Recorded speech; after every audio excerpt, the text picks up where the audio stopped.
فرانسیسی انقلاب اپنے اثرات کی وجہ سے انتہائی اہمیت کا حامل ہے۔ اس انقلاب نے معاشرے میں بنیادی تبدیلیاں کیں اور قدیم نظام کا نام و نشان مٹا دیا اور نئے اداروں اور روایات کی بنیادیں ڈالیں۔ 18ویں صدی تک فرانس میں زمیندار اور جاگیردار جو زمینوں کے مالک تھے اور زمین سے محروم لوگ ان پر انحصار کرتے تھے، وہ ملک کے تمام مادی اور مالی وسائل پر قابض تھے۔ لیکن معاشرہ میں تبدیلی کے ساتھ تجارتی طبقہ ابھرنا شروع ہوا۔ انہوں نے زراعت سے ہٹ کر تجارت، لین دین اور صنعت و حرفت میں اپنی ذہانت کو استعمال کیا۔ ڈاکٹر، وکیل، تاجر، بینکار، دستکار، جن کی پشت پر کوئی جاگیر اور جائیداد نہیں تھی، انہوں نے اپنے پیشوں میں سخت محنت کر کے مالی لحاظ سے خود کو مستحکم کر لیا۔ لیکن دوسری جانب جاگیرداروں کی بے عملی کی وجہ سے معاشرہ زوال کا شکار تھا۔ کسانوں کی بدحالی سے زراعتی پیداوار گھٹی اور جاگیرداروں کی آمدن کم پڑنے لگی۔ وہ ہر حالت میں اپنی مراد کو برقرار رکھنا چاہتے تھے۔ بوسوا طبقہ اپنی محنت اور ذہانت کے بل بوتے پر معاشرے میں باعزت مقام حاصل کرنا چاہتا تھا، لیکن قدیم قانون اور روایات کے رہتے ان کے لیے ترقی کے راستے بند تھے۔ فرانسیسی انقلاب کی کامیابی کا سب سے زیادہ فائدہ اس طبقے کو پہنچا جنہوں نے کسان اور شہروں کے نچلے طبقے کو استعمال کیا اور جاگیرداروں کے ظلم و ستم اور استحصال کے خاتمے کی نوید دی۔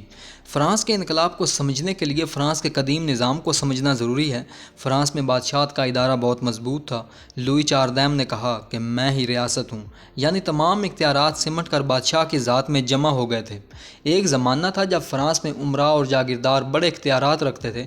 وہ دیہاتوں میں اپنی بڑی بڑی حویلیوں میں زندگی گزارتے تھے، لیکن وہ امراء جنہیں حکومت کی جانب سے بڑے بڑے عہدے دیے گئے تھے، وہ اپنی حویلیوں سے نکل کر ورسائی شہر میں بادشاہ کے دربار میں آ بسے، یعنی طاقت ایک مرکز پر جمع ہو گئی۔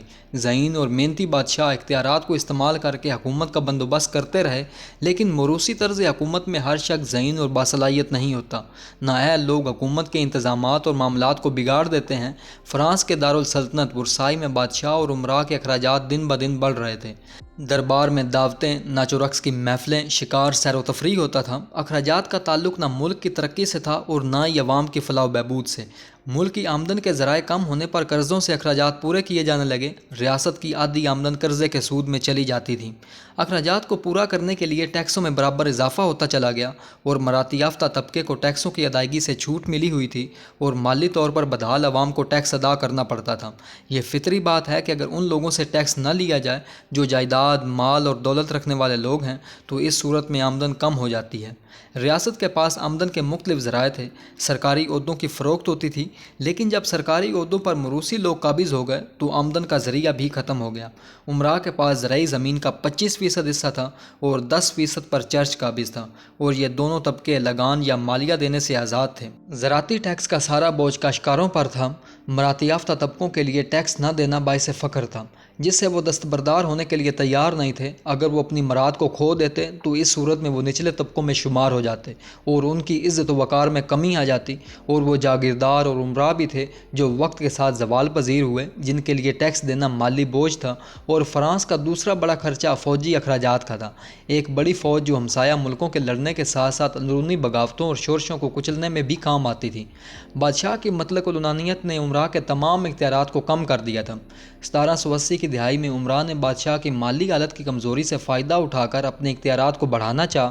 اس سلسلہ میں پارلیمنٹ کے ادارے کے احیاء کی کوشش کی۔ فرانس کے سیاسی نظام میں ہر علاقے کی پارلیمنٹ ہوا کرتی تھی، جن کے رکن امراء ہوا کرتے تھے۔ امراء نے پارلیمنٹ کے ذریعے سب سے پہلے ٹیکس لگانے کی مخالفت کی اور بادشاہ کی طاقت کو کم کر کے دستوری حقوق اور آزادی کے مطالبات کیے۔